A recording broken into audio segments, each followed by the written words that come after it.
کہ نبی پاک علیہ السلام نے اپنے صحابہ سے فرمایا، صحابہ سنو، ابو سفیان کا قافلہ تجارت کی غرض سے ملک شام سے واپس مکہ جا رہا ہے، اور مشاورت یہ طے پائی کہ اس قافلے کو روکا جائے اور کافروں کو معاشی طور پر نقصان پہنچایا جائے۔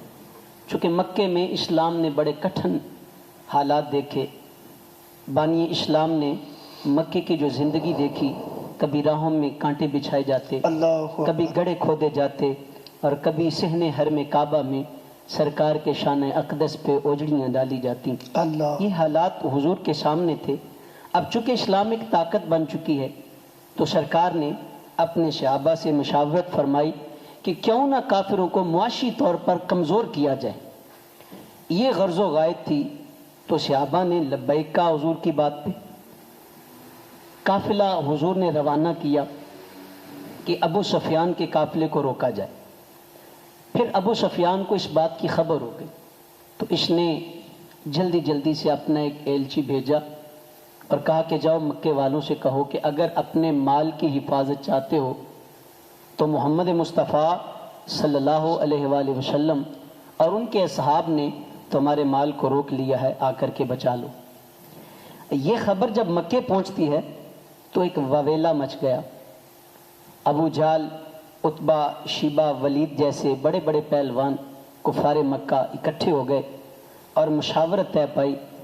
بلکہ ابو جہل نے کہا کہ مکے کا کوئی بھی گھر اس مہم سے پیچھے نہیں رہنا چاہیے۔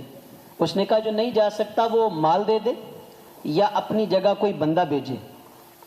خیر یہ راوی لکھتے ہیں کم و بیش 1000 کی تعداد تھی۔ کفار مکہ جب مکہ سے چلتے ہیں تو ان کے پاس گانے والی رنڈیاں تھیں، شراب اور شباب کا ان کے پاس جو نظام تھا، اس دور کی جو کہانی اللہ اکبر کبیرہ وہ چل رہی ہیں۔ 700 اونٹ ان کے پاس ہیں اور 100 گھوڑے اور 100 ان کے پاس زیرہ پوش سوار ہیں، پیادہ بھی سوار ساتھ چل رہے ہیں۔ اچھا، یہ قافلہ یہاں سے چل رہا ہے کس لیے؟ اسلام سے ٹکر لینے کے لیے۔ کس لیے؟ بانی اسلام سے ٹکر لینے کے لیے۔ اچھا، یہاں رک کر کے میں آپ کی خدمت میں یہ عرض کر دوں کہ ادھر حضور علیہ السلام کو اس بات کی خبر ہو گئی کہ کفار مکہ وہ تو جنگی آلات حرب و ضرب کے ساتھ جو ہے کہ وہ جنگ کے ارادے سے آ رہے ہیں، تو حضور نے چونکہ ارادہ ابو سفیان کے قافلے کو روکنے کا تھا، جنگ کا ارادہ نہیں تھا۔ جب حضور کے اصحاب مدینے سے نکلتے ہیں تو ارادہ جنگ کا نہیں تھا، یہ ابو سفیان کے قافلے کو روکنے کا تھا۔ حضور کو جب یہ خبر ملتی ہے کہ ابو جہل کم و بیش 1000 بندوں کو لے کر کے جنگ کے لیے تیاری کر کے آ رہا ہے، تو میرے حضور نے پھر صحابہ سے مشاورت فرمائی صحابہ اب تمہارا کیا ارادہ ہے؟ تو صحابہ میں قربان جاؤں جو حضور کی آواز پہ لبیک کہنے والے، حضور کے اشاروں پہ اپنی جانیں نچھاور کرنے والے صحابہ اعلیٰ حضرت کی اگر بولی بول دوں تو انہوں نے یک زبان ہو کے کہا کرو تیرے نام پہ جان فدا، نہ بس ایک جان دو جہاں فدا، دو جہاں سے بھی نہیں جی برا، کروں کیا کروڑوں جہاں نہیں۔ حضور آپ کا حکم ہو تو پھاند جائیں ہم سمندر میں، جہاں کو محو کر دے نعرہ اللہ اکبر سے۔ یا رسول اللہ، یہ قوم موسیٰ تو نہیں ہے جو منو سلوہ کھا کے کہتی تھی جب جہاد کا حکم ہوا تو کہا موسیٰ آپ جانے آپ کا رب جانے، ہم تو یہاں بیٹھے ہیں۔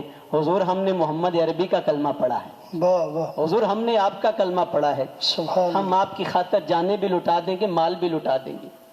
اچھا، یہ قافلہ یہاں سے نکلتا تو سامان کیا ہے؟ تھے ان کے پاس 2 گھوڑے، 6 زرہیں 8 شمشیریں، بدلنے آئے تھے یہ دنیا بھر کی تقدیریں۔ یہ قافلہ جب مدینے کی وادی سے نکلتا ہے تو یہود و ہنود اپنی دکانوں سے باہر آ کے کہتے ہیں مسلمانوں کس بل بوتے پہ جا رہے ہیں؟ تمہارے پاس جنگی سامان نہیں ہے، تمہارے پاس طاقت نہیں ہے، افرادی قوت نہیں ہے، ذرا سامنے تو دیکھو لشکر جرار ہے، سامنے تو دیکھو ذرا ابو جہل، عتبہ، شیبہ، ولید جیسے پہلوان ہیں۔ تو میرے حضور کے جو غلاموں نے جواب دیا نا، وہ دلوں کو چھو جانے والا جواب تھا۔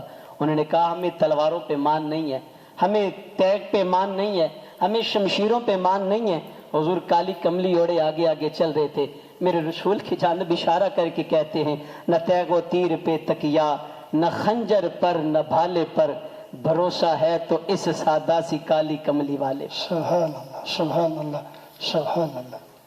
اس طرح یہ قافلہ بدر کے میدان میں اس انداز کے ساتھ پہنچا۔ واہ واہ سبحان اللہ۔ ناظرین محترم، کفار کی تعداد 1000 ہے اور مٹھی بھر مسلمان ہیں، لیکن کیا ہے کہ پیچھے اللہ کی طاقت ہے، اللہ کے رسول کی طاقت ہے، ایمان کی طاقت ہے۔ بڑی خوبصورت گفتگو فرما رہے ہیں صاحبزادہ محمد احسان چشتی صاحب